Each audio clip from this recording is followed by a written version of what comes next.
I'm absolutely over the moon, thrilled. It's such an honour for me to represent Ireland out in Tokyo this year, the Olympic Games. Even saying that in the one sentence, I still have to pinch myself. But I'm just absolutely thrilled to bits to go out and represent, so what an honour. You're a household name now, if I may say so, in Irish football based on the World Cup 2 years ago, which was, of course, your second World Cup tournament. But you were explaining to me that the Olympic Games really is the pinnacle for referees. It is, yeah. I mean, the World Cup that 2 years ago, 2019, was just it's the biggest honour that you can get as a referee. But the Olympics tournament is something extra special, and it's solely to get there, to qualify as a referee, to be selected as a referee by FIFA to get to Olympic Games. It just takes a lot of years to even be considered. So I am just over the moon and absolutely ready to go. Because you have to have officiated at a World Cup final, in your case 2 Women's World Cup finals, to even be considered for Olympic Games. Yeah, you do. You have to be qualified for the World Cup, and then you also have to perform well. You also have to pass all your fitness tests and all your practical trainings and online trainings and everything. But yeah, you have to be selected from there. You got the news 100 days before departure. Departure, of course, is Wednesday, and you had to keep it quiet for a while, didn't you? I did. I was bursting at the seams. I was, to hold that such a huge tournament and a huge honour inside was just. It was difficult for me to hold my tongue, to be honest. And normally I'm good at not releasing it out. So yeah, I had to hold it close to my chest until everything was signed and dotted. So yeah. What are you expecting from the Olympics? Obviously COVID has made such a difference to everybody's lives over the last 18 months or so, but what's going to be different about this tournament?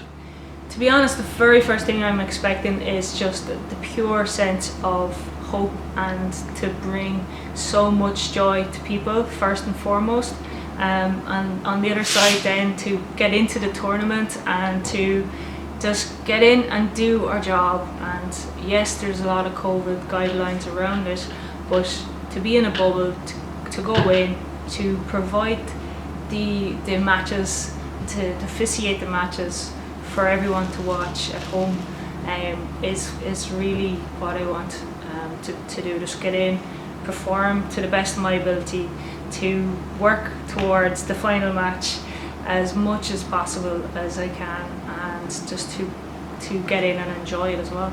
Football at these Olympics runs from the 21st of July till the 7th of August. There's 99 officials from 51 countries, so it shows what a great achievement it is.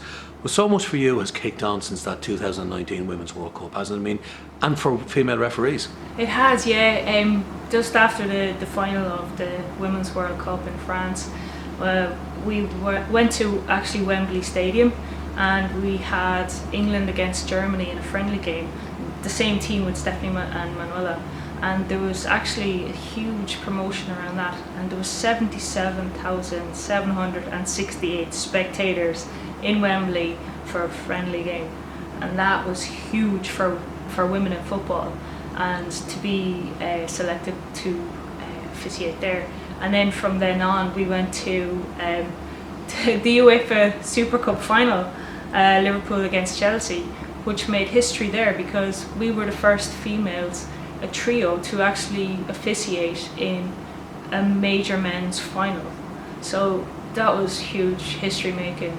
And from there, around the world, there's female officials in their own leagues, in their own confederations, after getting their opportunities. So we're after opening up a lot of doors and open up a lot of eyes and different mentalities around what we do as officials. And that obviously makes you very proud. But I mean, you've been in the League of Ireland now for 10 years. I mean, there's been trailblazing here as well, hasn't there? There is, yeah. I mean, it's actually 10 years this year, 10 seasons.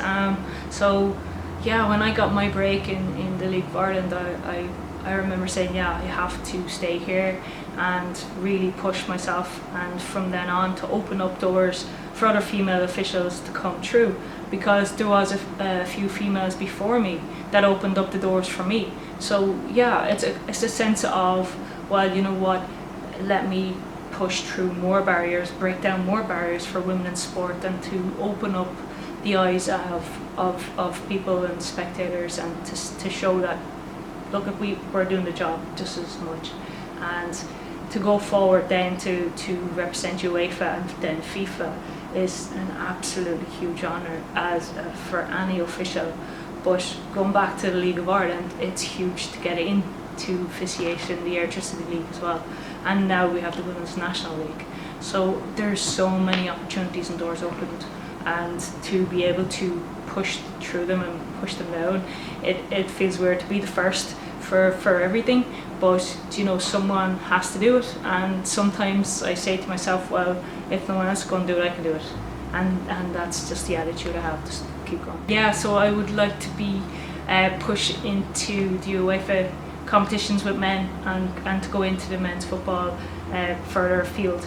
I've had a taste in it back in 2016. I had a Europa League match and a championship on the under-21s and a youth league, but it stopped there. So I'd like to really push through more, as well as going on to the list for the next World Cup in Australia and New Zealand, so 2023.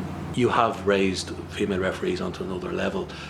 Do you get stopped in the streets now? Do you have boys and girls looking for photographs and autographs? And I do, to be honest. It was quite weird at the start because it's, you know, it was unexpected. But there's a lot of the interest in the boys and girls. Oh, that's the referee from the telly, you know. So it's quite honouring actually. And you know, I just stop and I talk to them, and I ask them, do they play? Are they interested in playing? And you know, to be honest, when I get the response, no, I can't play, I'm like, well, what else were you interested in? So I would have a little chat with them and say, just do what you want to do, and you can do something, and just go find it, find what you love, find what your passion is, and just go for it. Work hard, train hard, and dedicate a bit of time and effort to it, and God only knows where you'll end up.